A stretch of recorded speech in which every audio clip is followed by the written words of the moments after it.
Black girl confronts her dad, leader of large racist group, in front of his family and followers.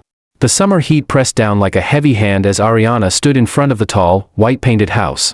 The front porch stretched wide, wrapped in neat railings and rocking chairs that looked straight out of a Southern family magazine. Laughter spilled out from inside, the sound of clinking glasses and children's voices running wild. Her fingers shook as she clutched the strap of her bag. "This is it," she whispered to herself. No turning back. Her heart hammered. She had imagined this moment 100 times, but none of her daydreams had prepared her for the real thing, for the smell of barbecue drifting from the backyard, for the sight of a banner that read, "Welcome home, Dad," pinned across the porch. She had learned the truth only 3 weeks ago. Her father, the man her mother never spoke about, was Richard Cole, not just anyone, but the leader of one of the biggest white supremacist groups in the country. The kind of man who went on TV interviews with a calm voice, denying hatred while standing behind words soaked in it. And now, he was home, surrounded by family. Her family. The front door swung open suddenly. A blonde girl, maybe 15, stepped out with a red cup in her hand. She froze when she saw Ariana. The girl's pale blue eyes flicked down to Ariana's skin, then back to her face, as if she was looking at something forbidden. Can I help you?" the girl asked, her voice unsure. Ariana swallowed hard. "I'm looking for Richard. Richard Cole." The girl's eyes widened. "That's my dad." For a second, the world tilted. Ariana's chest ached as she forced the words out, her voice breaking. "He's my dad too." Silence. The girl's cup slipped from her hand, the liquid spilling across the porch. Inside the house, the laughter kept going, but here on the steps, everything felt frozen. From the hallway behind her, another voice rang out, a deeper, sharper one. "Emily? Who's out there?" A man stepped forward. Tall, broad-shouldered, with a face Ariana had only seen in grainy online photos. Richard Cole himself. His eyes landed on her, and for the first time in her life, Ariana looked into the face of her father. The air seemed to collapse around them. Richard's voice was low, but it carried enough weight to still the laughter behind him. "Who are you?" Ariana's throat tightened. Her mother's voice echoed in her memory, "He will never accept you. Don't go looking for him. Promise me." But Ariana had broken that promise. "I'm your daughter," she said. Her voice trembled, but she didn't look away. "And I think I have 5 siblings inside." The doorway filled with faces. Blonde, blue-eyed, curious, some whispering, some glaring. A family she had never known. A family that might never want her. Her whole body shook, but she stood there, rooted to the ground, waiting for his answer. For a heartbeat, no one moved.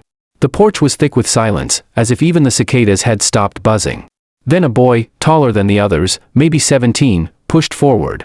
His jaw tightened as he looked Ariana up and down, his voice sharp and accusing. "Dad, what is this? Who is she?" Richard didn't answer right away. His hand gripped the doorframe so hard the wood creaked beneath his fingers.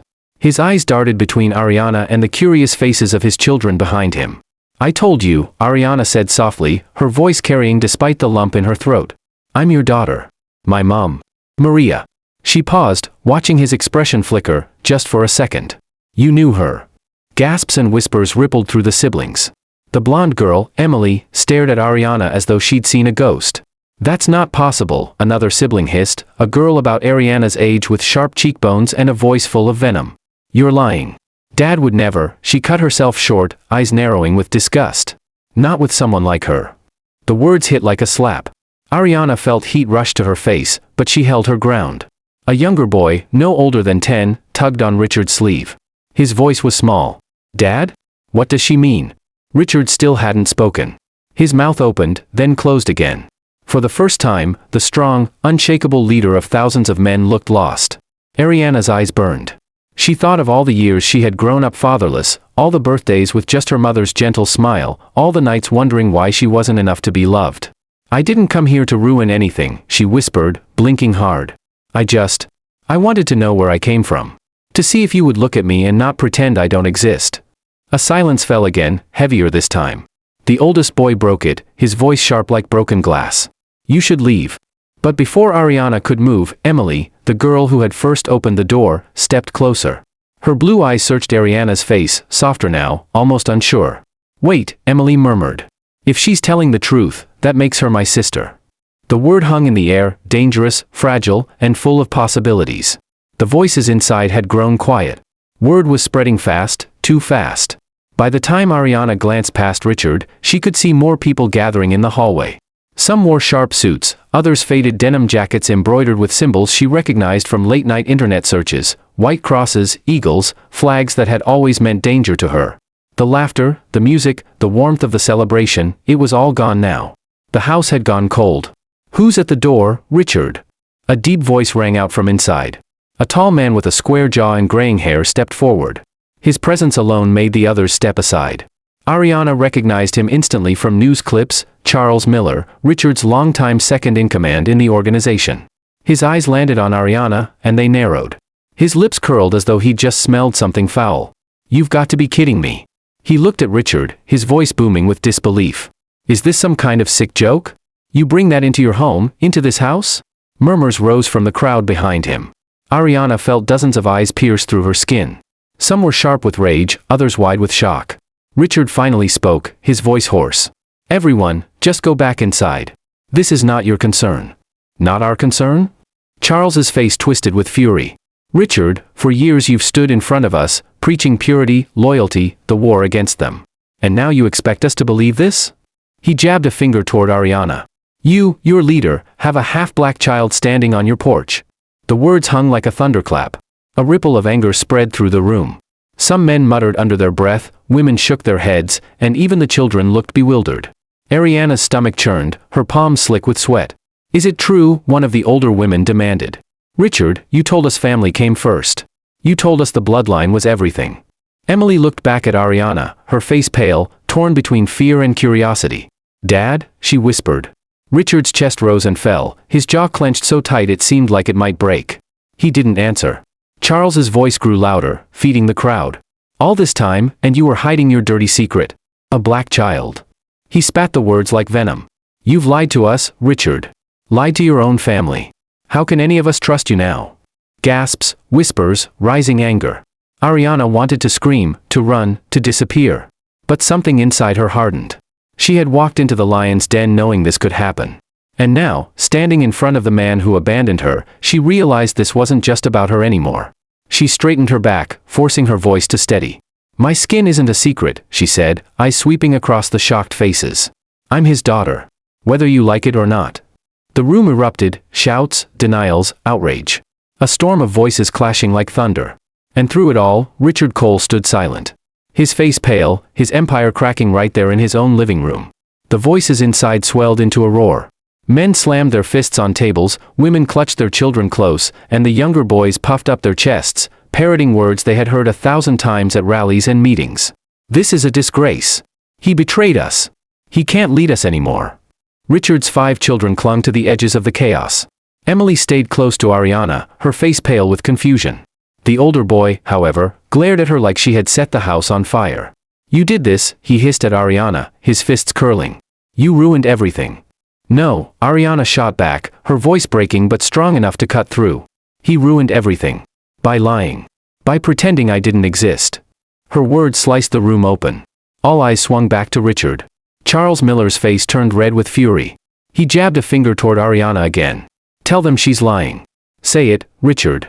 Say she's nothing to you." The room held its breath. Ariana's heart slammed against her ribs. She had waited her whole life for this man to claim her, to look her in the eyes and say, "Yes, you are mine." And now she was watching him crumble under the weight of his own hypocrisy. Richard's lips parted.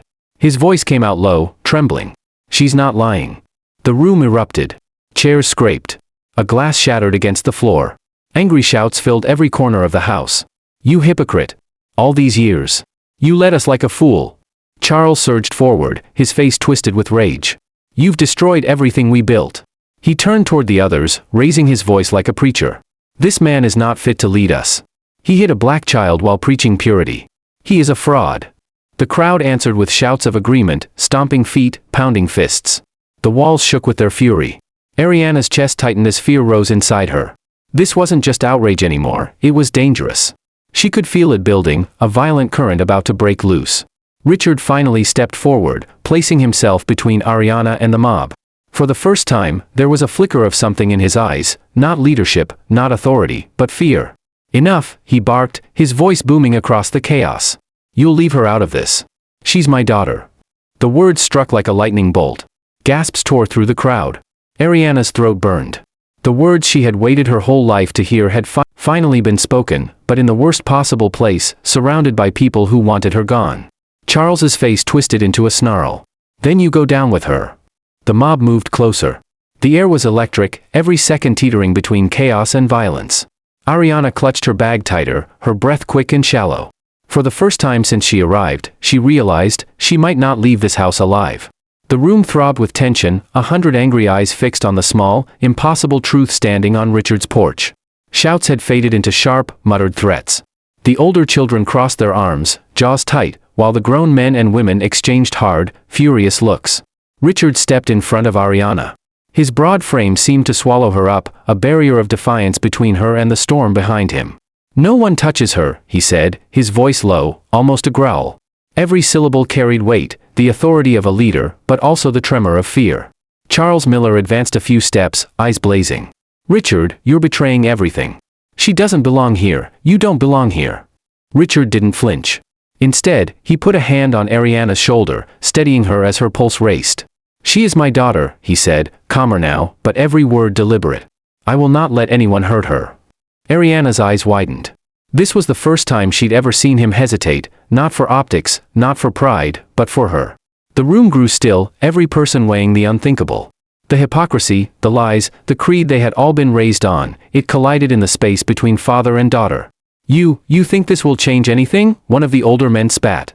The group, the family, everything we've built, do you really expect them to accept this? Richard's gaze hardened, cutting through the doubt like a knife. No. I don't expect them to. But I won't let them hurt her.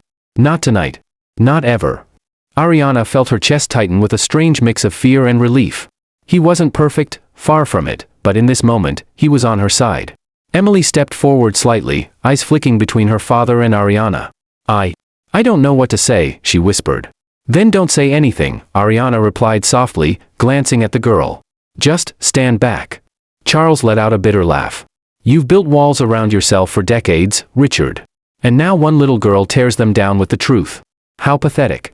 Richard didn't answer. He simply kept his hand on Ariana's shoulder, a shield against the world that had just learned how fragile his empire, and his morals, really were. For the first time, the house was quiet.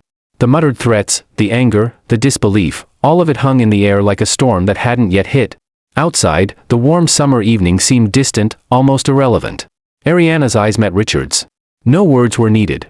He was her father, flawed, broken, and terrifying, and for now, he was protecting her. And in that tense, silent standoff, she realized, survival wasn't about leaving this house. It was about standing her ground, even when the world, her own family, was against her. Richard's hand remained firm on Ariana's shoulder, but the storm around them hadn't fully passed. The muttered threats and whispers of disbelief still lingered in the room, heavy and sharp. He took a deep breath, then finally spoke, his voice quiet but steady. Ariana. I failed you. I failed your mother. I built a life on lies, on hate, and I lost my way. Ariana's eyes welled with tears. She had spent her whole life imagining this moment, either a rejection that would cut her in two, or the faint hope that her father might see her. Now, standing in front of him, she realized the truth was more complicated. But it was real. You should have known, she said softly, her voice trembling. I'm not the enemy, Dad. I never was. Richard swallowed hard, his gaze flicking to the angry faces of his children and the members of the group. Then he squared his shoulders and raised his voice. Everyone in this house, listen, he said. She is my daughter. I will not have anyone here speak against her. Not for her skin, not for anything. She belongs here as much as any of you. The room went silent. Some shifted uncomfortably, others scowled, but none spoke. The weight of his words pressed down, undeniable. Emily stepped forward slowly, her hand brushing Ariana's. I want to know you, she whispered. Ariana blinked, a smile breaking through the tension. I'd like that, she said, the first warmth of hope piercing the fear that had gripped her all day. Richard looked at his other children, his expression firm. It's time to accept what is true, not what you want to believe. This family is bigger than your anger, your fear. And if you can't accept that, then leave. One by one, the whispers and scowls faded. Some turned away, muttering under their breath, but others stayed, unsure but curious. Ariana breathed in the strange, heavy air of the house, a mixture of fear, disbelief, and possibility. She was finally here. She was finally seen. And though the road ahead would be difficult, uncertain, and full of challenges, she knew one thing: she had a place in this world. She had a father who, flawed and broken, had chosen to protect her. For the first time, Ariana felt the possibility of belonging, not to the world she had been born into, but to the family she had found, even if it was imperfect, even if it was messy, even if it was dangerous. And that, for now, was enough.